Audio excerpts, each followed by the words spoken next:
네, 나저 신박사 이사했습니다. 2023년 1월 11일 신박사의 장마감 복귀 방송 하도록 하겠습니다. 오늘 시장이 좀 중요했죠. 양시장 모두 이제 중기평선에 저항을 받을 것인지 아니면 돌파를 해낼 것인지, 특히나 이제 미국의 CPI 발표를 앞두고서 어떻게 보면 이제 주가 지수라는 거는 선행성을 지니고 있기 때문에 우려를 할지 아니면 되려 이제 기대를 할지, 그것들이 이제 아시아 증시에서 좀 반영이 될 텐데요. 좋은 모습으로 마감이 된 것 같고요. 특히나 이제 작년 말부터 지수 하락을 좀 주도했었던 2차전지 업종이 강세를 주도했습니다. 굉장히 좀 의미가 있는데요. 최근에 2차전지 업종 지수도 저점을 깨지 않고 이제 저점을 높이는 흐름 속에서, 패턴 속에서 이제 돌려 세우는 흐름이 전개됐죠. 그래서 오늘 강세를 주도한 것은 굉장히 의미 있고, 지금 시장의 분위기가 굉장히 바뀌었다. 특히나 이제 리스크 온이라고 불릴 수 있을 정도로 특정 업종이 아니라 지금 뭐 플랫폼으로도, 뭐 게임으로도, 뭐 중국 리오폰 관련주로도, 또 바이오, 반도체, 뭐 전체적인 어떤 업종으로 순환매성으로 돌리기 때문에 지금은 특정 업종의 어떤 강세 흐름이 아니라 전체적인 어떤 시장의 리스크 온의 어떤 흐름이다. 이렇게 좀 해석하면 될 것 같습니다. 일단은 오늘 뭐 특징주는 뭐 플랫폼 기업 중에서 굉장히 강한 기업에 대해서도 한번 짚어볼 거고요. 오늘 시장 한번 정리해보면서 필승의 전략을 한번 세워보도록 하겠습니다.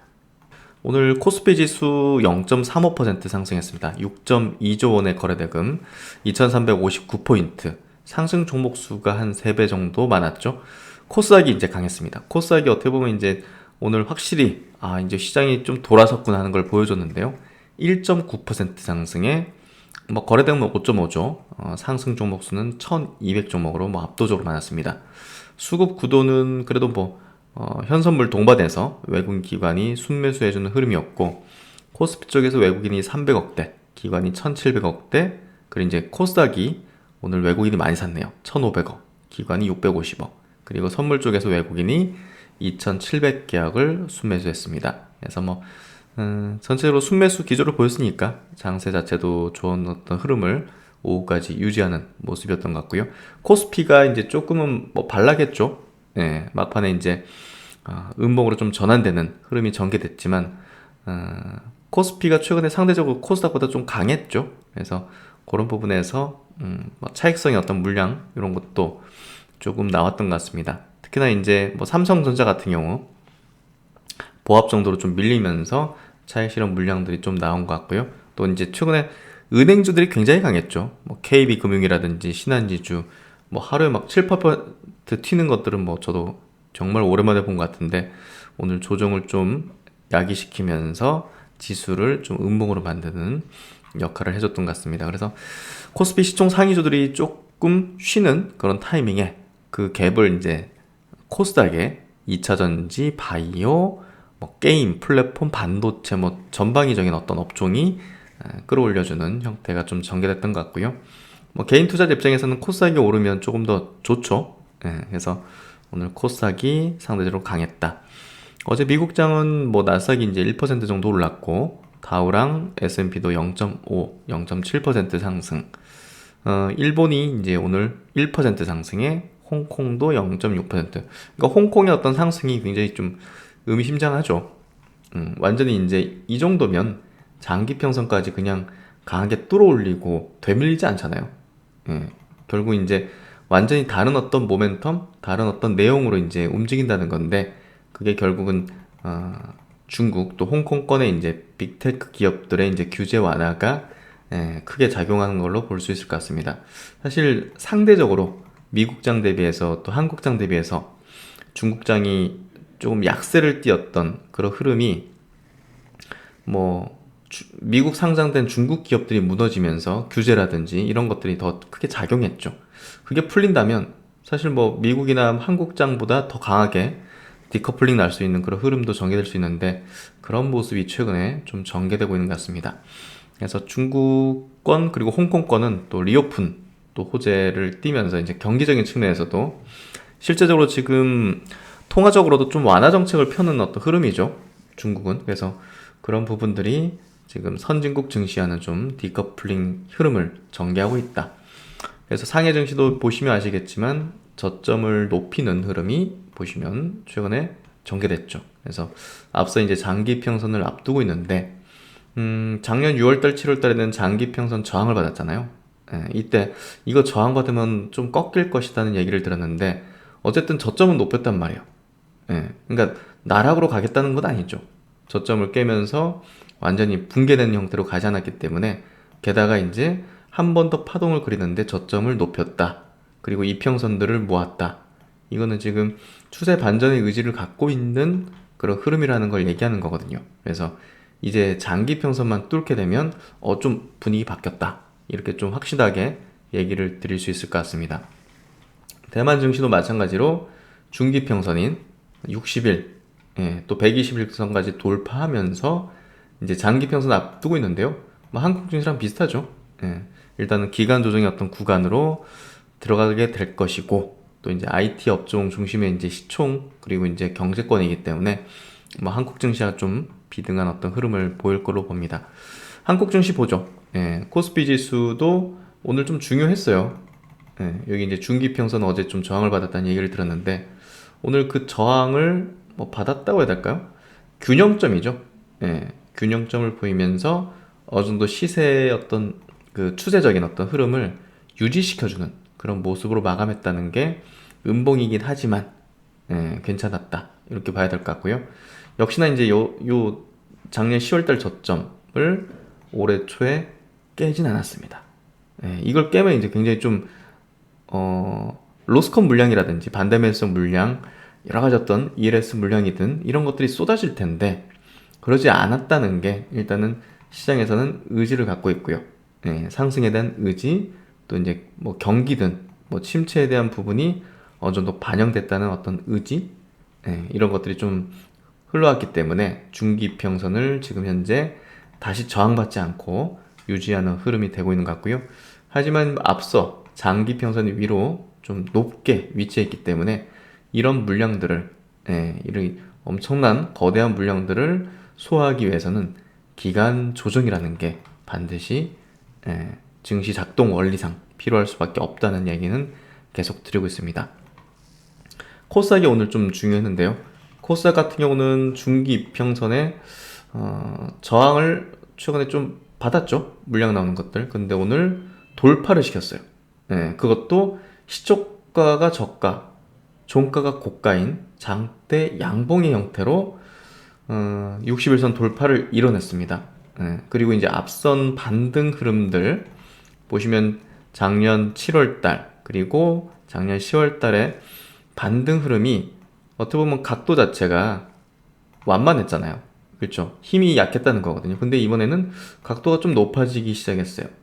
그래서 말씀드린 게 바이오가 움직이면 각도가 가파라질 것이다. 바이오 업종의 특성이 굉장히 이제 그 날카롭잖아요. 떨어질 때도 날카롭지만 올라갈 때도. 그렇기 때문에 바이오 업종을 이제 좀 움직여 주긴다면 지수를 각도를 높이게 만들 것이고, 뭐 그렇게 된다면 앞선 반등보다는 폭 자체를 더 크게 만드는 반등이 될 것이다 하는 얘기를 좀 드렸는데요. 그만큼 최근에 바이오 업종은 상당히 날카롭고 강합니다. 그래서 그런 부분에서 조금 더 코스닥은 바이오 업종, 또 2차전지 이제 소재주들, 에코프로비엠이라든지 LNF 이런 기업들 굉장히 좋죠, 흐름. 그래서 이런 지수 흐름을 지금 내고 있다. 저점을 높이는 흐름들은 매우 긍정적이고 좋다. 이렇게 봐야 될 것 같고요. 원달러 환율 한번 체크 드릴게요. 1246원까지 떨어졌습니다. 와, 시장이 정말 뭔가 개선되는 흐름이 전개되는 것 같은데요. 결국 이제 달러 강세 완화되는 게 이 이머징 마켓의 대표 주작격인 한국 증시에는 매우 우호적인 어떤 매크로 이제 변화죠. 천연가스 가격도 많이 내렸고 이제 원자재가 이제 부담이 줄어들게 되면 한국 같은 경우는 뭐가 좋습니까? 한국 같은 경우는 무역으로 먹고 살지만 또 원자재도 거의 대부분 수입하는 국가잖아요. 그렇기 때문에 원자재 가격이 낮아지는 게 좋겠죠. 무역 적자가 축소되겠죠. 그래서 WTI 이제 유가도 지금 쭉 내려오는 흐름이기 때문에 무역 적자에 대한 축소 가능성이 높아진다는 게 한국 전체 경제 흐름 자체도 이제 개선되는 흐름으로 전개될 공산이 크다는 거죠. 이런 것들을 미리 반영해서 원달러 환율도 이렇게 떨어진 거라고 보시면 될 것 같습니다. 그리고 이제 독일 증시도 한번 볼게요. 독일 증시가 이 장기 평선 저항받았다가 이번에 돌파했잖아요. 이거 굉장히 큰 의미입니다. 예. 이제 지금부터 펼쳐지는 장세는 미국 동조화보다는 미국이 좀 상대적으로 좀 안 좋은 것 같고, 예. 유럽이라든지 중국이 살아나면 유럽이 좀 좋아지죠, 같이. 그래서 그런 부분에 연동된 그 유럽의 증시, 독일의 증시다. 그래서 지금 장기 평선 뚫고 올라가는 흐름은 굉장히 유의미하고, 지금 흐름이 리스크온의 어떤 흐름이 전개되고 있는 거를 확실히 좀 보여준 것 같습니다. 그래서 주식을 하는 데 있어서 최근의 흐름은 좀 의미 있는 전환의 어떤 흐름들이 전개되고 있고, 종목별로 볼게요. 오늘 뭐 시총 상위주들 쭉 한번 보면요. 에코프로비엠이 3.5%로 여기 장기평선 지지를 받았잖아요. 여기부터 좀 올라가는 추이. LNF, 또 에코프로 이런 기업들이 상당히 좋은 어떤 흐름들. 에코프로는 뭐 장기평선 다지도 않고 올라가는 흐름인데요. 이런 것들이 매우 긍정적인 어떤 흐름들. 첨보도 1% 상승에 오늘 볼까요? 대주전자재료도 낙폭이 많이 컸죠. 하지만 이전 저점을 깨진 않았습니다. 이게 매우 중요한 어떤 흐름이고, 성일라이팅 폐배터리 또 이제 유망한 주식이죠.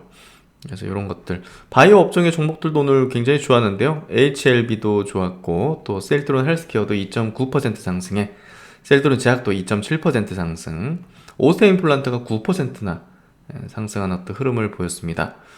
휴젤도 6%에 에스팜 2.9%, 뭐 전체로 다 올랐어요 오늘. SFA는 이제 반도체 장비이기도 하지만 이제 로봇 관련된 부분도 포함이 되죠. 그래서 3.7% 상승. 오늘 뭐 워낙 좋았고, 디어유가 이제 19.5%.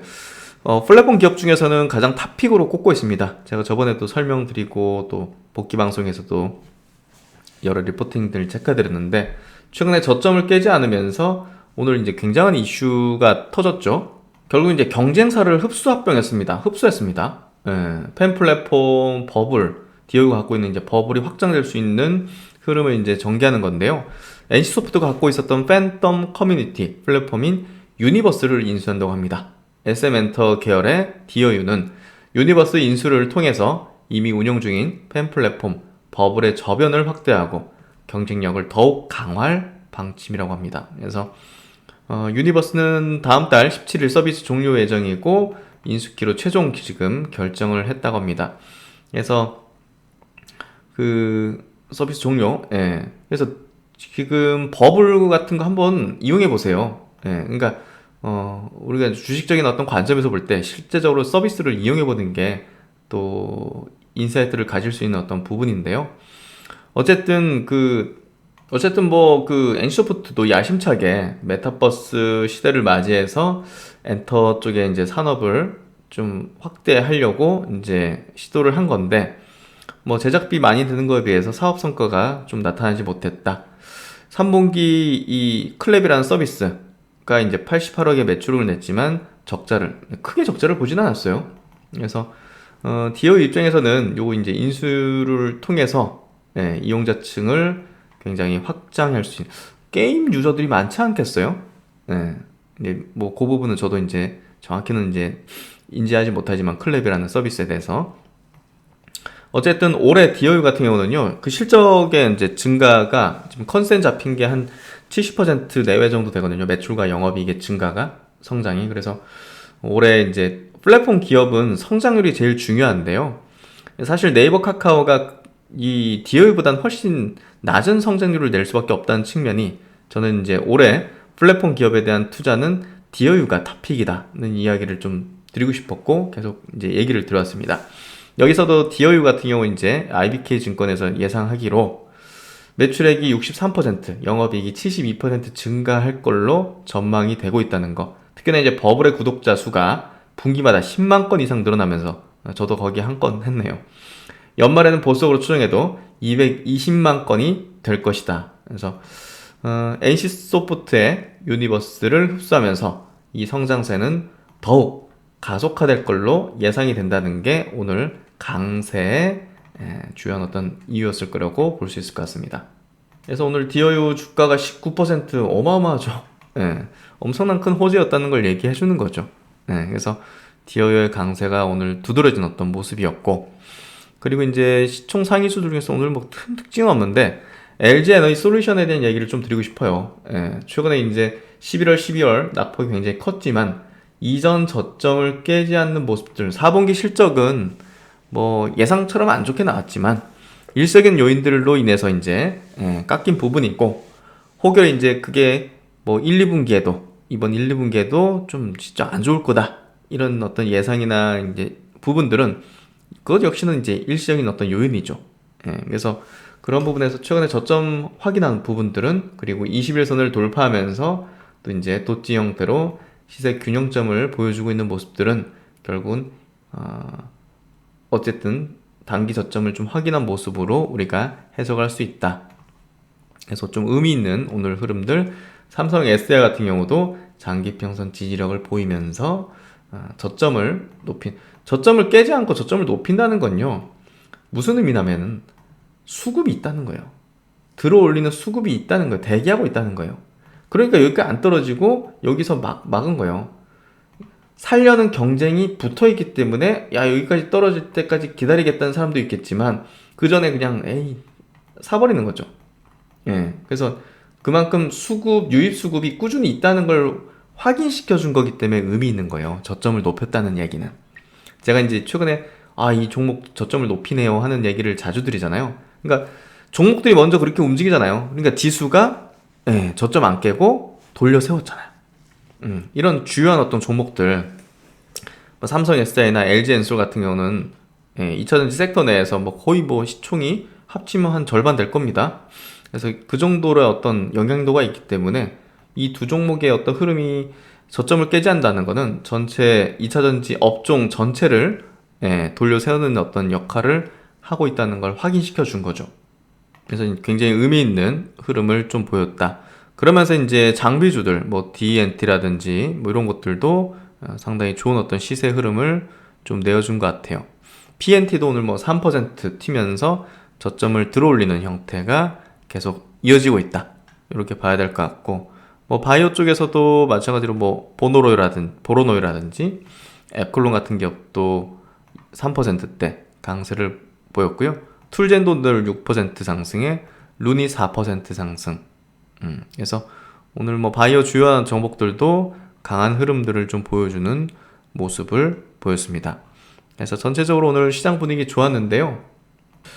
미래세 시황 리포트 보면요, 뭐 간략하게 볼게요. 일단은 한국 증시 리뷰는 미국 소비자 물가 지수 발표를 앞두고서 경계감에 상승했기도 했지만 원달러 환율이 외국인 매수의 유입과 지수 상승폭 확대 하락 전환하면서 원화 강세 흐름을 유지했다. 그러니까 리스크 온 상태라는 거죠. 그리고 2차전지 소재주가 강세였는데 에코프로 그룹이 최대 수출액 달성 소식에 따른 실적 증가 기대감 반영되면서 업종의 상승을 주도했다. 그래서 뭐 소비 침체 때문에 막 엄청나게 겁을 주고 이렇게 바뀌었다 뭐 이런 얘기들을 많이 나오는데, 2차전지는 우리가 확신을 가지면서 투자할 영역이라고 봅니다.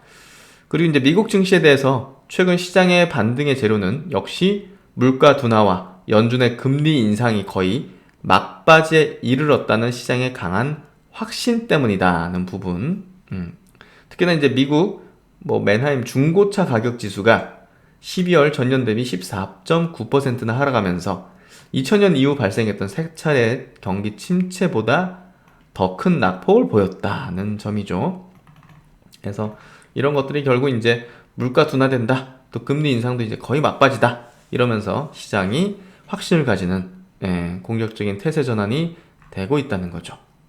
그래서 이제 LG 엔솔 리포팅 하나 좀 볼게요. NH 투자증권에서 나온 리포팅인데요. 사실 LG 엔솔의 이제 하락 이후로 또 많이 꼽았던 게 이제 1월 30일 우리 사주 이제 500 물량이 나올 수 있다는 겁니다. 3.3% 790만 주에 이르는 물량인데요. 이 물량이 이제 개인 물량이다 보니까 또 흘러나올 수 있다는 어떤 우려감들, 또 테슬라의 전기차 수요 둔화 우려, 이런 약세 같이 연동돼서 좀 많이 빠진 거죠. 뭐 중국 수요 둔화가 생각만큼 크지가 않다, 이런 얘기를 하는데요. LG 엔솔의 테슬라양 판매 물량 중 73%가 유럽향, 그리고 27% 정도가 중국향으로 추정되기 때문에 중국 수요 둔화 영향은 그만큼 생각만큼 크지는 않다는 것을 고려할 필요가 있다. 그리고 4분기 실적은 어쨌든 뭐 매출액은 컨센 부합했는데 영업이익이 컨센을 거의 50% 가까이 하회를 한 거죠. 일회성 비용이 컸다고 보고요. 충당금, 뭐 성과금, 그리고 테슬라나 폭스바겐 쪽에서의 가동률 조정, 뭐 4분기 항상 하는 또 재고 조정, 뭐 이런 부분들이 영향을 미친 걸로 볼 수 있을 것 같고요. 어쨌든 일시적인 요인으로 부분이기 때문에 너무 개의치 않아도 되지 않겠는가 싶습니다. 실적 전망은 올해는 퍼밸류에이션 95배, 내년은 55배 정도로 떨어질 걸로 예상되는데요.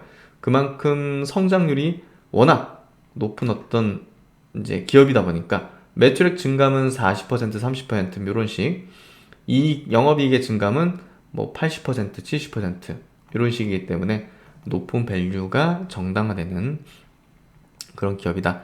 3월 이후 미국 내 건재한 수요 확인이 선행된 뒤 주가 방향성이 확보될 예정이다.